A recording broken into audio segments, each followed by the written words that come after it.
Viktor Gyokeres, the most in-demand striker in Europe, apparently. Why is everyone not scrambling for him in a bidding war? Very interesting. I'm going to be referencing an article today of Team Talk speaking about Man United's contract offer for the superb Swedish striker and see what is going on with this transfer, because it looks like he was the guy to get, right? Him and Osimhen. I don't know what's going on with Osimhen anymore. He's flirting with Saudi clubs still. Galatasaray still trying to keep him. I don't think we're going to see Viktor Osimhen in a top 5 European league. At the moment, at least, that's how it would seem.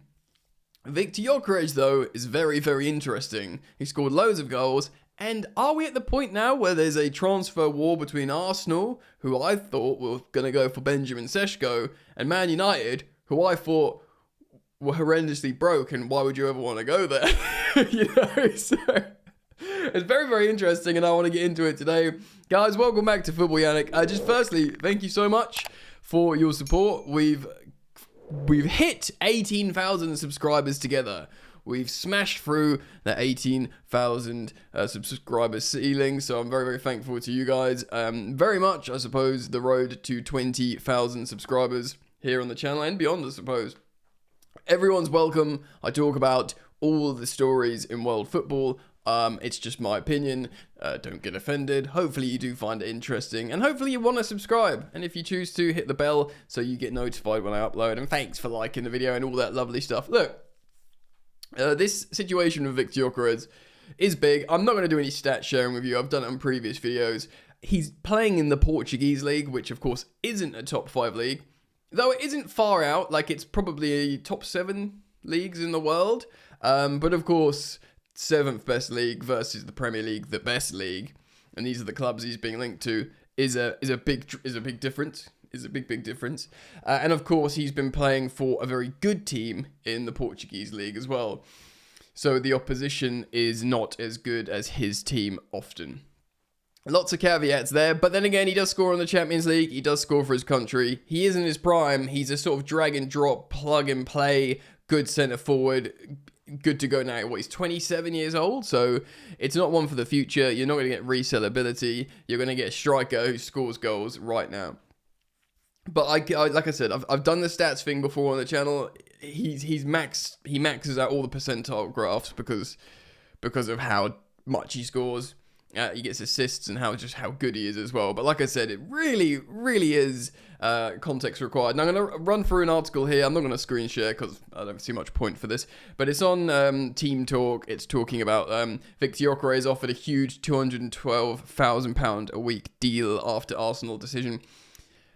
Yes, it is. 2012k a week is big. It's a lot of money. But just a gentle reminder that Erling Haaland is on more than double that at £500,000 a week, which is just crazy, really. I know he's just Haaland and he's proven he can just, eat goals for breakfast in the Premier League, but it does seem crazy. Viktor Gyokeres has been given a chance to earn a whopping 13 million euros, which is 11 million pounds per year, as Manchester United and Arsenal face new competition. So this is the new entry, of course. We've seen the Premier League race so far between those two. But it'd be funny if he doesn't end up at either. Gyokeres is arguably the most is he the most in-demand striker in the world? After another sensational campaign with Sporting, he ended the season with an outstanding 54 goals and 52 appearances, which is mental. It almost, because he scored so many, it almost, in some weird paradoxical way, makes me undervalue it. Well, they just simply don't count. Silly numbers, silly goals, silly league. Whereas if it was instead of 54 and 52, if it was 44 and 52, you'd be thinking, ooh, that's an elite return, good striker. But when there's more goals, you're like, well, it's just a silly nonsense league. But that's obviously me being, silly there. Gyokeres has loved his time in Lisbon, but he's keen to move. And of course, his gaffer's gone to Man United. A host of clubs have been linked with him, most notably Manchester United and Arsenal, which is, of course, the Premier League transfer race for the striker. But again, I've still... the Arsenal manager, Mikel Arteta, his dream was Isak. If that can't be realised, he wanted Benjamin Sesko, a player that they've scouted and profiled for so long. I do think it's Berta, the new sporting director, that wants Gyokeres. Look, he makes Arsenal better. Do you know what I mean? Yes, Amorim is desperate to be reunited with him at Man United, while Arsenal, there you go, Sporting Director Andrea Berta has held talks with the players' agents at Sporting. As Portuguese newspaper Record, Berta began a bidding war for Gyokeres at an initial £47 million, which is, not much money, with an additional 8.5 in add-ons, which is a total package of 65 million euros, whatever that is, late 50s. However, this was quickly rejected. Sporting now want more than 60 million quid, which is kind of fair enough in his prime, It just really depends, doesn't it? Like, I just find it so peculiar that people aren't trying to move from quickly. I don't know, it's just one of those transfers. We've seen them before historically. There's been other examples where you go, why is everyone not trying to buy this guy immediately? Like, why is everyone keeping their powder dry on this? Do you know what I mean? We've seen it with, even like Ryan Cherky. Like, he's obviously gone to Man City now for not that much money, but, he was awesome for a long time, There's other examples. This has seen Arsenal freeze talks and prioritise two other strikers. Ooh. One's, of course, Benjamin Sesko. According to an update from Italian outlet Corriere dello Sport, Juventus have snapped into action and have begun to challenge United or Arsenal for Gyokeres. So Juventus are essentially the new challenger, as it were. Juve are looking to capitalise on the uncertainty. So he's 27 going on 28. He's no spring chicken. And they've offered... Juve have... you don't think of Serie A and crazy wages... especially considering Napoli and Inter recent winners. I guess De Bruyne was on big wages because he's a free transfer, so signing on fee and stuff and whatever. But Juve do pay big wages. They're willing to do it for one player. They did this with Ronaldo, didn't they? Cristiano Ronaldo. When they signed him from Real Madrid, it was the impossible transfer. It was kind of a little bit like Neymar to PSG-esque, surely not. But he was in his 30s by then, Ronaldo, but they paid him crazy money. But the rest of the dressing room just had to sort of be fair enough, because it was it wasn't just bringing in Ronaldo, it was a movement. Do you know what I mean? Almost culturally in football, the brand that he was bringing to Juve. I think everyone understood you can't be you bought a shiny striker that earns more than me. It's no, you don't understand. This is elevating the club shares, sort of that kind of transfer. So they demonstrated they will pay a player a lot of money, but Gyokeres, £212,000, £212,000. My brain just broke, and I was like, can I speak English? A week, which is a lot. I'd be surely Arsenal would pay that. Arsenal pay Bukayo Saka £300,000 a week, and don't they pay Kai Havertz that as well? Why would they pay Viktor Gyokeres less than Kai Havertz when he's going to be your starter over Kai at centre forward? I don't get that. Surely they would. Mental, unless it's after tax. I haven't done the maths here. Yes, so they talk about getting Vlahovic out as well. Right, we can learn a little bit about the striker.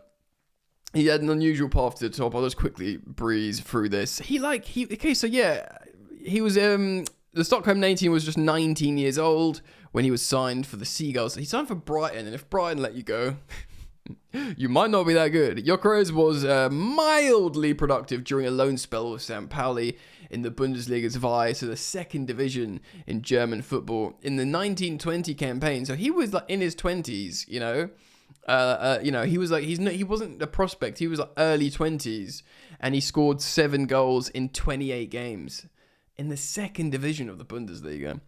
And of course, he goes to Swansea City, and brought even less fortune. Who was scoreless in 11 games in the Championship at Swansea City. So he stanked the gaff out at places. It's worth mentioning that, actually, because that is interesting. And then, of course, he went to Coventry on a loan deal for the second half of this 2021 season, although he only found the net 3 times in 19 appearances. So all of that is stinky. St. Pauli, Swansea in the Championship, and then that 6 months Coventry in the Championship. I know it's hard to settle. And then obviously they bought him for £1 million from Brighton, Coventry. And of course that improved to be incredible money because then he pops off. He scored 18 goals in his first full season. He built on that and getting 22 goals. 22 goals in 50 games, 18 and 47. So it's still less than 1 in 2, but it's a consistent return, which has suddenly made the alarm bells go off for Sporting. And they buy him for £16.6 million. So they'll look to make a handsome profit on that. And obviously he's popped off in Portugal. It is like, I don't know, maybe people are looking at him in English football in the Championship, which is a high level. By the way, like, if the Portuguese league is like the 7th ranked league in Europe, the Championship is top 10. Chelsea. The Premier League, the English second division. So, I don't know, man. Like, is there a chance? Because everyone thinks he's like this dead cert, Viktor Gyokeres, yeah. Everyone thinks he's like, well, look how many goals he scored. And we've seen him score in the Champions League. We've seen him dunk on, admittedly a very bad Man City at the time. But score for his country. Is he? Look, you tell me. I'm just a football fan with an opinion like most of you. Do you know what I mean? Is Victor Osimhen such a dead cert? Not Victor Osimhen. I can't talk, guys. I'm sorry. I'm winding this video up very soon. Is Viktor Gyokeres so much of a dead certain? Is there a reason why not every club is willing to just, start a massive bidding war and go in for him? Will he end up at Juventus and, doing all right? Or will he be the solution for a Manchester United? Will he be the solution for an Arsenal Football Club? Which, of course, Arsenal fans would be very excited. And so would Man United fans, especially with the Ruben Amorim links. So I put it out to you guys. Please let me know your thoughts. Leave them down in the comment section below. As always, very thankful for your support. And yeah, awesome. We're over 18,000 subs now. If you want to become a part of the growth, the journey, why not subscribe to this channel and join in the fun, mate. All right, mate. Hope to see you back here soon. Keep it locked. Daily content here. Peace.